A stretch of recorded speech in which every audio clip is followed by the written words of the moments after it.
Hello दोस्तों, आज हम गीक्स फॉर गीक्स का problem of the day LCM triplet का सॉल्यूशन डिस्कस करेंगे।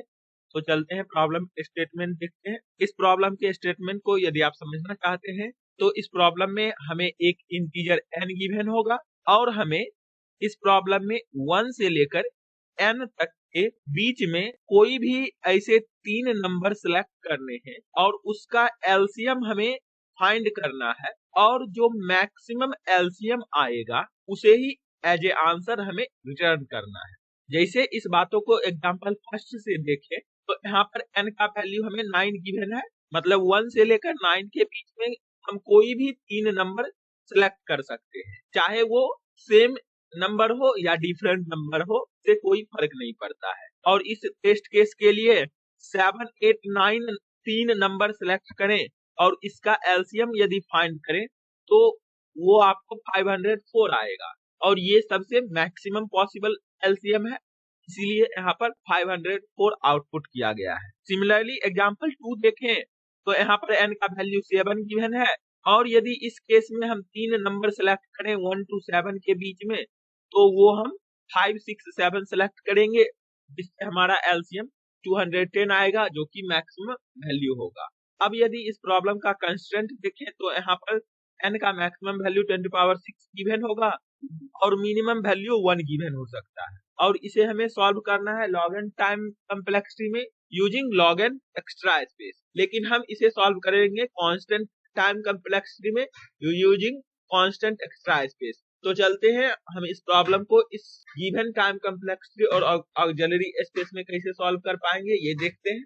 सबसे पहले हम ये समझते हैं कि हमारे पास यदि इस प्रॉब्लम में 2 नंबर सिलेक्ट करने होते 1 से लेकर n के बीच में, जिसका एलसीएम हमें मैक्सिमाइज करना होता और मान लीजिए वो नंबर a और b होता, तो वैसे a b हम सिलेक्ट करते क्योंकि 1 से लेकर n के बीच में मैक्सिमम वैल्यू अटेंड करे और ये a b एक दूसरे का को प्राइम नंबर हो और उस केस में हमारा एलसीएम a इंटू b हो जाएगा जो कि ऑब्वियसली मैक्सिमम होगा। और हम जानते हैं कि 2 कंटिन्यूअस नंबर, जैसे हमारे पास n कोई नंबर होता जिसमें 1 से लेकर n के बीच में सिलेक्शन करना होता तो एलसीएम हमारा n इंटू n-1 ही मैक्सिमम वैल्यू रखता, क्योंकि ये n और n-1 कंटिन्यूअस नंबर है जो कि वो प्राइम ही होता है। सिर्फ n जब हमारा 1 होता उस केस में हमें सिंपली 1 रिटर्न करना होता क्योंकि n-1 0 हो जाता उस केस में। और अब हम ये देखते हैं कि यदि हमें 3 डिफरेंट नंबर सेलेक्ट करने होंगे जिसका एलसीएम हमें मैक्सिमाइज करना है और वो नंबर हमें 1 से n के बीच में सेलेक्ट करना है, तो सिमिलर वेज में हम यदि a b c सेलेक्ट करते हैं तो कि एक दूसरे का कोप्राइम होगा तो उस केस में हमारा a into b into c he LCM होगा जो कि मैक्सिमम वैल्यू होगा। और 2 नंबर केस के लिए तो हम जानते हैं कि हमारा maximum LCM n into n-1 होता है।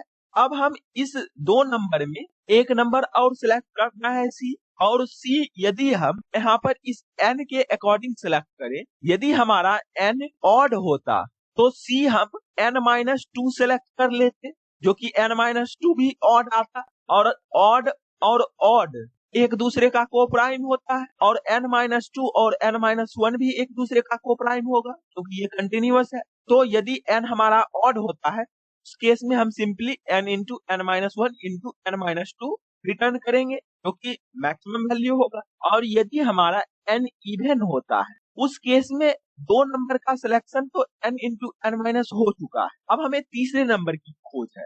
तो तीसरा नंबर हम यहाँ पर n-2 नहीं रख सकते क्योंकि n-2 हमारा इवन नंबर होता है, क्योंकि n इवन हमने सेलेक्ट किया है और इवन को प्राइम नहीं हो सकते हैं। लेकिन यदि हम यहाँ पर n-3 कर दे जो कि ऑड नंबर होगा और इवन और ऑड ये तो को प्राइम हो ही सकता है, सिर्फ एक केस में नहीं होगा जिस केस में n और n-3 मतलब n हमारा 3 का मल्टीपल होगा, मतलब n इवन है और n 3 का मल्टीपल नहीं है, मतलब n का 3 से मॉडुलस नॉट इक्वल टू 0 आता है। उस केस में हम simply n into n-1 into n-3 return कर सकते हैं क्योंकि n-1 और n-3 तो को प्राइम होगा और n-3 भी को प्राइम होगा, क्योंकि इवन और ऑड का केस है ये। और n हम पहले ही चेक कर लिए हैं कि 3 से मल्टीपल नहीं होना चाहिए, और यदि 3 का मल्टीपल होता है उस केस में हम simply n-1 into n-2 into n-3 select कर लेंगे, क्योंकि n इवन है तो हमारा n-1 ऑड आएगा, और फिर हम ऑड वाले कंडीशन को अप्लाई कर देंगे, जो कि यहाँ पर हमने पहले ही डिस्कस किया है स्टेप 2 में। तो ऐसा ही लॉजिक हम अप्लाई करेंगे अपने कोड में। उसके लिए एल्गोरिथम कुछ इस तरीके से हम फॉलो करेंगे।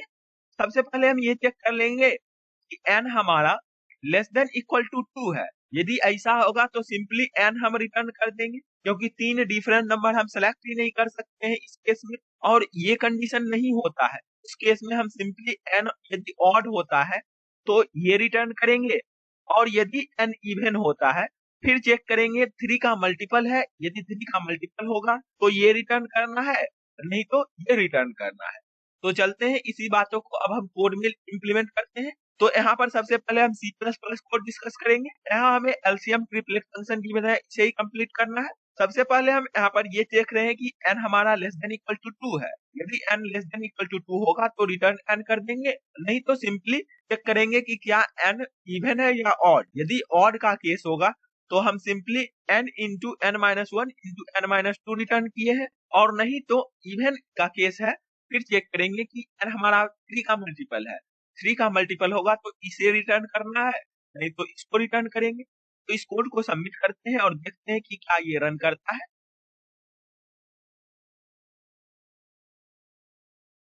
यहाँ पर देख सकते हैं हमारा टोटल टेस्ट केस पास किया और कोड रन भी किया। अब हम चलते हैं जावा कोड देखते हैं। जावा कोड भी यहाँ पर आप देख सकते हैं कुछ सिमिलर वेज में लिखा गया है। इधर भी हमें एलसीएम ट्रिपलेट फंक्शन ही कंप्लीट करना है। तो इस कोड को भी सबमिट करके देखते हैं और देखते हैं कि क्या ये रन करता है।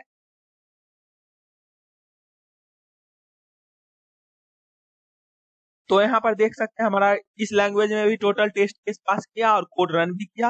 अब यदि इस कोड का टाइम कम्प्लेक्सिटी देखें तो यहाँ पर हमने कहीं कोई फॉर लूप या व्हाइल लूप रन नहीं किया है, simply if else condition check किया है, इसीलिए हमारा कांस्टेंट टाइम कम्प्लेक्सिटी हुआ। और स्पेस भी हमने कहीं कुछ यूज नहीं किया है, तो कांस्टेंट स्पेस ही हमारा रहा, जो कि दोनों लैंग्वेज का टाइम कम्प्लेक्सिटी और स्पेस कम्प्लेक्सिटी होगा। तो आई होप आपको ये दोनों डिफरेंट लैंग्वेज के कोड और लॉजिक मेनली इस प्रॉब्लम का था समझ आया होगा। तो फिर मिलते हैं किसी अगले वीडियो के साथ, तब तक के लिए कोडिंग करते रहिए। Best of luck.